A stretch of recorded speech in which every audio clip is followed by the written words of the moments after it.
So hello and welcome to all of you on our channel study with RK sir. जैसा कि हमारा जो train पर based first जो लेक्चर वीडियो लेक्चर था, जिसमें हमने अलग अलग 5 तरह के क्वेश्चंस हमने किए थे।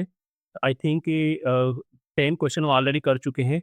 और अभी तक अगर आपने हमारा वो वीडियो लेक्चर नहीं देखा है, so please go and watch that video, क्योंकि उसमें जो भी सारा जो बेसिक कंसेप्ट है वो हमने उसमें बताया था। और आज से हम उसी के आगे का पार्ट 2 जो है वो लेकर के आए हैं, टाइप नंबर 6 से question number 11। So let's begin. हम देखते हैं इसमें क्या कहा गया है। क्वेश्चन नंबर 11, ट्रेन ए तथा ट्रेन बी की लंबाई क्रमशः 225 मीटर तथा 250 मीटर है। यदि चाल क्रमशः 54 किलोमीटर पर आवर तथा 36 किलोमीटर पर आवर है, तो ट्रेन ए में बैठे हुए किसी व्यक्ति को ट्रेन बी कितने समय में पार कर लेगी यदि दोनों विपरीत दिशा में गतिमान हो।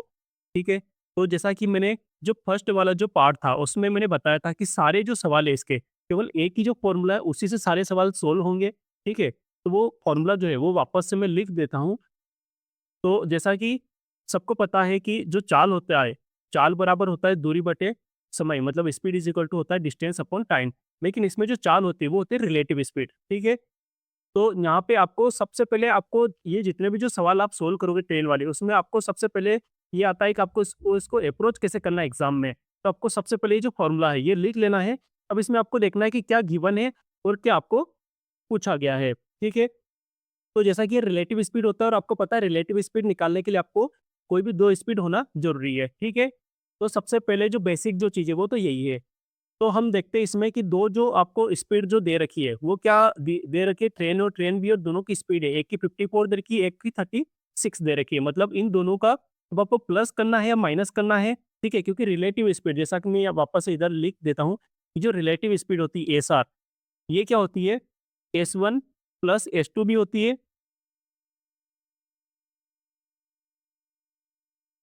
जो एसआर होता है रिलेटिव स्पीड, ये होता है एस1 प्लस एस2।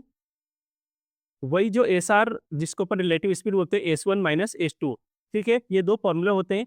अब ये प्लस जो है वो कब होगा और ये दोनों को माइनस कब करेंगे? तो प्लस कब होगा? जब दोनों जो है वो आमने सामने आ रही हो ट्रेन, मतलब दोनों अपोजिट डायरेक्शन में होगी।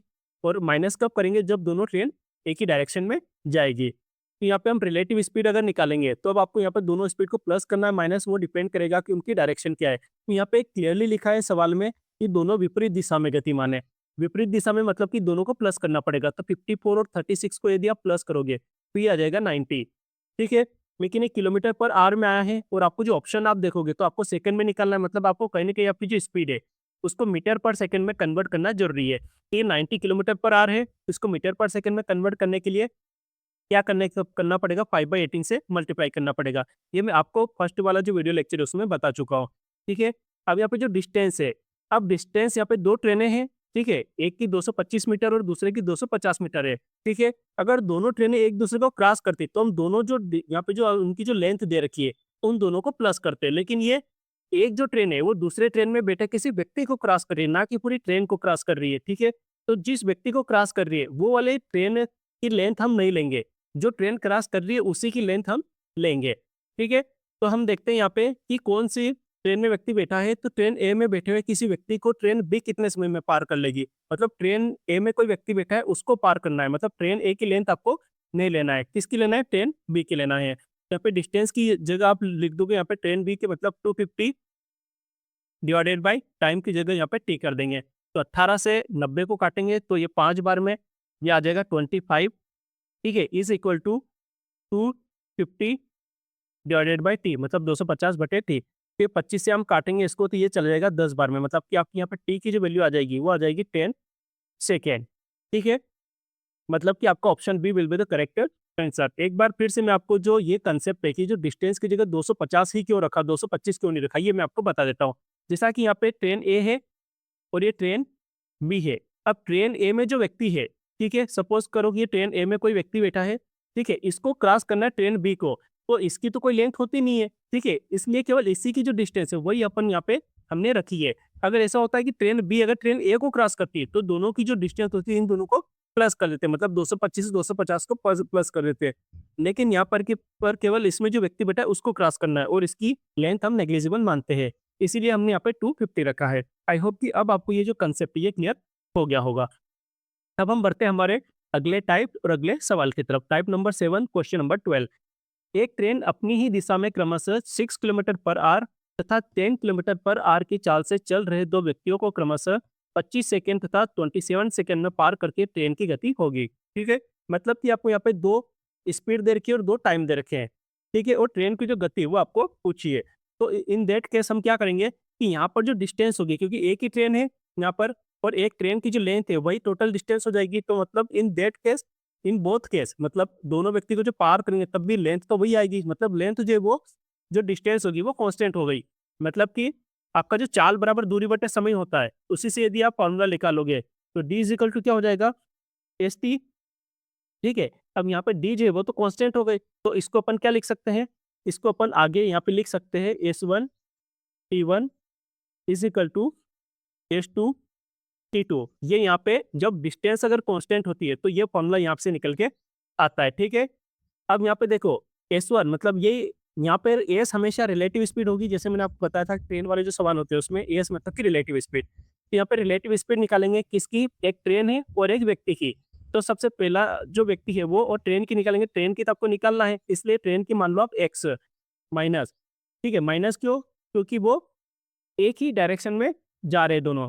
ठीक है, अब यहाँ पे जो S1 माइनस क्योंकि रिलेटिव स्पीड है तो ये x तो पहले ट्रेन की आ गई और पहला जो व्यक्ति है उसकी जो चाल है वो कितनी है 6। ठीक है, तो यहाँ पे अपन 6 रख देंगे। कितने टाइम में ये क्रॉस करिए 25 सेकंड में, तो यहाँ पे रख देंगे T1 की जगह 25। अब S2 मतलब ये रिलेटिव स्पीड निकालेंगे, ट्रेन ए की किसके रिस्पेक्ट में, जो दूसरा वाला जो व्यक्ति है उसके। तो ट्रेन ए की तो स्पीड भाई x यहाँ पे रख देंगे। ठीक है, माइनस जो दूसरा वाला जो व्यक्ति है उसकी स्पीड दे रखी है आपको 10। ठीक है, और ये कितने समय में, यहाँ T2 की जगह रख देंगे यहाँ पे 27, क्योंकि यहाँ पे 27 गिवन है। और ये याद रखना, ये बहुत इंपॉर्टेंट सवाल है, ये बहुत बार एग्जाम में पूछा गया है। ठीक है, क्योंकि यहाँ पे बच्चे थोड़ा सा कंफ्यूज हो जाते हैं। तो आपको सबसे पहले तो S1 T1 is equal to S2 T2 ये आपको याद रखना है कि जब डिस्टेंस कांस्टेंट होती है तो ये फॉर्मूला आता है। उसके बाद में कुछ भी नहीं, आपको बस S1 की जगह रिलेटिव स्पीड जो है वो, जैसा मैंने आपको कंसेप्ट बता चुका हूँ ऑलरेडी, वो यहाँ पे रखना है। T1 आपको गिवन होगा, T2 भी आपको गिवन होगा। तो इसको अपन सोल्व करते हैं, 25 का x में मल्टीप्लाई करेंगे तो ये आ जाएगा 25x माइनस 25 का 6 में करेंगे ये आ जाएगा 150 is equal to 27x minus ये आ जाएगा 270। अब इसको सोल्व करेंगे तो 25x उठ के इधर आएगा तो 27 में से 25 जाएगा तो ये आ जाएगा आपका 2x। ठीक है, 150 और ये 270। ठीक है, तो इसका यदि हम इसको सोल्व करेंगे, इसको उठा के इधर लाएंगे तो 150 और प्लस 270 मतलब ये कितना आ जाएगा 120। ठीक है, तो x की अगर आप वैल्यू निकालोगे यहाँ पे 2 से ये आ जाएगा 60, मतलब ये 60 किलोमीटर पर आवर, मतलब आपका option B will be the correct answer. ठीक है, अब हम बढ़ते हैं हमारे अगले टाइप और अगले सवाल की तरफ। Type number 8, question number 13।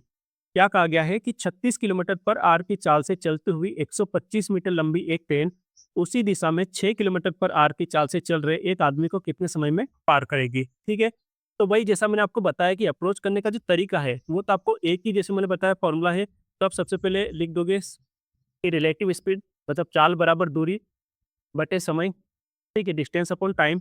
अब यहाँ पे आपको देखना है कि रिलेटिव स्पीड सबसे पहले आपको निकालना है। तो 36 किलोमीटर जो है वो ट्रेन की स्पीड दे रखी है और 6 किलोमीटर जो है वो आदमी जो चल रहा है उसकी डिस्टेंस दे रखी है। ठीक है, और उसी दिशा, यहाँ पे लिखा हुआ उसी दिशा। ठीक है, एक ही डायरेक्शन में जा रहे हैं। तो 36 में से 6 जो है वो माइनस कर देंगे तो ये आ जाएगा 30। ठीक है, ये 30 क्या निकल के आ गया, ये निकल के आ गया आपका रिलेटिव स्पीड, दोनों को माइनस कर दिया। आपको समय निकालना है। ठीक है, और आपको जो मतलब लेंथ जो है वो 125 मीटर दे रखी है और ये किलोमीटर पर आवर में है। तो इसको सबसे पहले अपन मीटर पर सेकंड में कन्वर्ट करेंगे, क्योंकि आपका जो ऑप्शन है वो भी आपको टाइम सेकंड में निकालना है। तो यहाँ पे 5/18 से मल्टीप्लाई करना पड़ेगा। ठीक है, अब ये जो आपकी जो रिलेटिव स्पीड है मीटर पर सेकंड में निकल के आ गई। अब हम यहाँ पे देखेंगे डिस्टेंस, डिस्टेंस कितना दे रखा है 125 मीटर दे रखा है और समय जो है वो तो आपको यहाँ पे निकालने के लिए कहा गया है। तो 18 से 18 30 मतलब इसको काटेंगे 6 से 3 बार में, 6 से ये आ जाएगा 5 मतलब 25/3 इज इक्वल टू 125/t मतलब ये 25, 5 का 5 से मल्टीप्लाई करेंगे तो 25 आ जाएगा। 25 से इसको काटेंगे ये 5 बार में चला जाएगा। तो t इज इक्वल टू 5 का इधर 3 में आप मल्टीप्लाई करोगे तो ये आ जाएगा 15 मतलब 25 मतलब 15 मतलब 15 second will be your answer, मतलब option A will be the correct answer. ठीक है, तो जैसा मैंने आपको बताया कुछ भी नहीं है, केवल आपको जो फॉर्मूला है, फॉर्मूला बेस्ड सवाल है। ठीक है, अलग अलग तरह से इसमें फ्रेम किए जा चुके हैं सवाल, लेकिन आपको जो फॉर्मूला है वो आपका सेम रहेगा। ठीक है, आपको इसमें कन्वर्जन आना चाहिए और रिलेटिव स्पीड निकालना आना चाहिए। अब हम देखते हैं हमारा अगला क्वेश्चन, क्वेश्चन नंबर 14। क्या कहा गया है कि 53 किलोमीटर पर आवर की गति से चलती हुई 100 मीटर लंबी एक ट्रेन विपरीत दिशा में चल रहे एक आदमी को 6 सेकंड में पार करती आदमी की गति कितनी होगी? ठीक है, तो भाई जैसा कि हमारा जो फॉर्मूला है वो सबसे पहले फॉर्मूला लिखेंगे। S R relative speed is equal to चाल बराबर होता है दूरी बटे समय डी बाई टी। ये हमने लिख दिया। तब रिलेटिव स्पीड आपको निकालना है, तो ये 53 किलोमीटर है। आपको ऑप्शन देखो, ये किलोमीटर पर आवर में दे रखा है, मतलब आपका जो रिलेटिव स्पीड है वो भी आपको किलोमीटर पर आवर में ही रखना है। तो 53 और विपरीत दिशा में चल रहे आदमी को 6 सेकंड में पार करते आदमी की गति कितनी होगी? ठीक है, तो मान लो आदमी की गति निकालना, वो एक्स मान लो। तो 53 जो है वो आपको यहाँ पे ऐसा कैसा रखना है और उसी दिशा में चल रहा है। ठीक है, ट्रेन विपरीत दिशा, सॉरी विपरीत दिशा, मतलब कि यहाँ पे आ जाएगा प्लस एक्स। ये आपकी रिलेटिव स्पीड आ गई। ये आदमी की आपने मान ली, ट्रेन की तो आपको पता है गिवन है। ठीक है, उसके बाद में डिस्टेंस की यदि बात करें तो ये आपको डिस्टेंस दे रखी 100 और समय जो है वो आपको दे रखा है 6। लेकिन ये मीटर पर सेकेंड है, आपका ऑप्शन जो है वो किलोमीटर पर आवर में निकालना है। और ये इधर जो आपकी स्पीड है ये किलोमीटर पर आवर ऑलरेडी दे रखी है, तो इसको भी आपको किलोमीटर पर आवर में चेंज करना पड़ेगा। तो क्या करना पड़ेगा, 18/5 से आप इसको मल्टीप्लाई करोगे। तो 6 से यदि आपको इसको काटोगे तो ये 3 बार में चला जाएगा, 5 से इसको काटोगे तो ये 20 टाइम्स। मतलब कि क्या निकल के आ गया, 53 plus x is equal to ये हो जाएगा 60। जब x is equal to 60 minus 53 मतलब कि 7। ठीक है, 7 किलोमीटर पर आवर, मतलब आपका option B will be the correct answer. अब हम बढ़ते हैं हमारे अगले टाइप और अगले सवाल की तरफ। Type number 9, question number 15। रेलगाड़ी ए इंदौर से भोपाल के लिए 11 बजे प्रातः 60 किलोमीटर पर आवर की रफ्तार से छूटती है। रेलगाड़ी बी इंदौर से भोपाल के लिए उसी मार्ग से उसी दिन 2 बजे दोपहर बाद 72 किलोमीटर पर आवर की रफ्तार से छूटती है। किस समय दोनों रेलगाड़ी एक दूसरे से मिलती है? ठीक है, तो सबसे पहले हमारा जो काम होता है वो होता है फॉर्मूला लिखना, ताकि आपको पता चले कि आपको क्या गिवन है और क्या आपको निकालना है। तो चाल बराबर होता है दूरी बटे समय, मतलब डिस्टेंस अपॉन टाइम। ये हमने लिख लिया फॉर्मूला। अब हम इसमें देखेंगे कि 2 ट्रेनें हैं।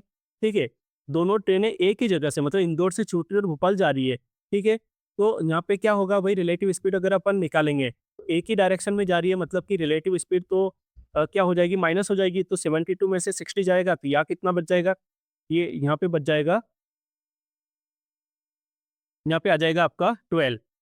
ठीक है, ये किलोमीटर पर आवर में आ रहा है। ठीक है, तो ये 12 जो है वो तो रिलेटिव स्पीड निकल के आ गई, मतलब इन दोनों को माइनस कर दिया। तो अब डिस्टेंस जो है वो हम देखेंगे कि डिस्टेंस जो है वो, जैसे ट्रेन ए है और ट्रेन बी है, इन दोनों के बीच की डिस्टेंस कितनी है? तो जैसा कि ट्रेन ए जो है वो 11 बजे छूटी है और ट्रेन बी जो है वो 2 बजे छूटी है और इसकी स्पीड जो है वो 60 किलोमीटर पर आवर है। मतलब ये 3 घंटे में कितना, 11 से 2 मतलब कि 3 घंटे चली ये ट्रेन। तो 3 घंटे में कितना मतलब डिस्टेंस कवर करेगी, 1 घंटे में 60 करे तो 3 घंटे में 180, मतलब 180 किलोमीटर जो है वो इन दोनों के बीच की डिस्टेंस निकल के आ जाएगी। तो यहाँ पे डी की जगह हम रख देंगे 180, दोनों के बीच के डिस्टेंस। और समय जो है वो आपको ऑलरेडी निकालना है, तो टी ऐसा कैसा रख देंगे, तो टी इज इक्वल टू 180 में 12 का मल्टी अगर डिवाइड करेंगे तो ये निकल के आ जाएगा 15 आवर्स। ठीक है, 15 आवर्स मतलब कि यहाँ पे क्या हो गया कि 2 बजे जो है, आपका जो 2 बजे जो है उसके बाद से कब मिलेगी, 2 प्लस ये 15 आवर्स। ठीक है, तो 15 आवर्स यदि आप इसमें प्लस करोगे तो ये आ जाएगा दूसरे दिन कितनी बजे, 5 बजे, मतलब आपको नेक्स्ट डे 5 बजे जा करके आपको दोनों ट्रेनें जो है वो मिलेगी। मतलब आपका option A will be the correct answer. ठीक है, अब हम देखते हैं हमारा अगला type, type number 10, question number 16। देखते हैं क्या कहा गया है। 2 रेलगाड़ियां एक दूसरे के विपरीत दिशा में चल रही हैं। तेज चलने वाली रेलगाड़ी में सवार व्यक्ति यह पाता है कि उसने धीमी चलने वाली रेलगाड़ी को 8 सेकंड में पार कर लिया है। यदि दोनों ट्रेनों की चाल क्रमशः 36 किलोमीटर पर आवर तथा 54 किलोमीटर पर आवर हो तो धीमी चलने वाली रेलगाड़ी की लंबाई होगी। तो भाई जैसा मैंने आपको बताया है कि ये जो सवाल है बहुत ईज़ी सवाल होते हैं। बस ये है कि इसका जो स्टेटमेंट है ये हमेशा आपको बहुत बड़ा देखने को मिलेगा, बट इनका जो सॉल्यूशन होता है बहुत ईज़ी होता है। ठीक है, तो रिलेटिव स्पीड चाल बराबर होता है भाई डिस्टेंस अपॉन टाइम, हम यहाँ पे लिख लेंगे। और आपको सबसे पहले जैसे मैंने बताया हर सवाल में रिलेटिव स्पीड निकालना होता है। तो यहाँ पे विपरीत दिशा दे रखा है, ठीक है, और दोनों की जो चाल है वो दे रखी 54 और 36, मतलब रिलेटिव स्पीड कितनी आ जाएगी यहाँ पे, इन दोनों को विपरीत है मतलब कि प्लस करना पड़ेगा, तो ये आ जाएगा 90। ठीक है, अब आपका जो डिस्टेंस जो है वो आपको निकालना है, मतलब रेलगाड़ी की जो लंबाई है वो आपको निकालना है। ठीक है, मतलब कि यहाँ पे मीटर मैं यहाँ पे आपको और 4 ऑप्शन दे रखे हैं, इसलिए इसको भी जो है वो 5/18 यहाँ पे करना पड़ेगा। मतलब जो आपका रिलेटिव स्पीड जो है 19 टू 5/18 मतलब मीटर पर सेकंड में निकल के आ जाएगा। अब आपको जो डिस्टेंस जो है वो तो आपको निकालना ही है यहाँ पे, ठीक है? और समय जो है वो आपको कितना दे रखा है 8 मतलब 8 सेकंड में पार कर रही है, ठीक है? तो अब हम यहाँ पे देखेंगे 18 से 90 को काटेंगे तो ये 5 बार में मतलब 5 का 5 में 25 आ जाएगा इज़ इक्वल टू D/8। तो D इज़ इक्वल टू 25 में 8 का मल्टीप्लाई हो जाएगा, ये निकल के आ जाएगा 200 मीटर मतलब आपका option B will be the correct answer, ठीक है? ये जो सारे ऑप्शन है ये एक्चुअल में यहाँ पे मीटर में है, यहाँ पे इन्होंने लिखा नहीं है। सो आई होप कि आपको हमारा ये जो लेक्चर है ये समझ मतलब पसंद आया होगा, क्योंकि जैसे मैंने आपको बताया है कि एक्चुअल में है कुछ भी नहीं इसमें, बहुत ईज़ी है ये सारे ही सवाल। बस एक जो फ़ॉर्मूला है, ये फ़ॉर्मूला आपको याद रखना है। इसमें आपको रिलेटिव स्पीड निकालना आना चाहिए और आपको यूनिट कन्वर्जन करना आना चाहिए। स्टेटमेंट आपको हमेशा जब ट्रेन वाले सवाल आएँगे, तो बड़े-बड़े आपको स्टेटमेंट देखने को मिलेंगे, लेकिन उनका जो सॉल्यूशन है वो बहुत ही ईज़ी रहेगा। मतलब क्योंकि आपका जो फ़ॉर्मूला है वो एक ही है इसमें, ठीक है? तो इसी फ़ॉर्मूले से आपके सारे सवाल होंगे। सो कुछ भी नहीं है, बहुत ईज़ी सवाल है ये।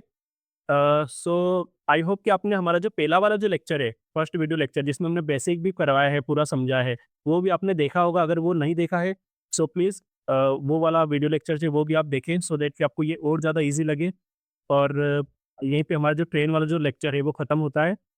अब जो नेक्स्ट वाला जो वीडियो लेक्चर आएगा, उसमें हम जो टाइम स्पीड डिस्टेंस के कुछ मिससेलेनियस जो सवाल जो छूट गए हैं, वो कराएँगे। So thank you for watching.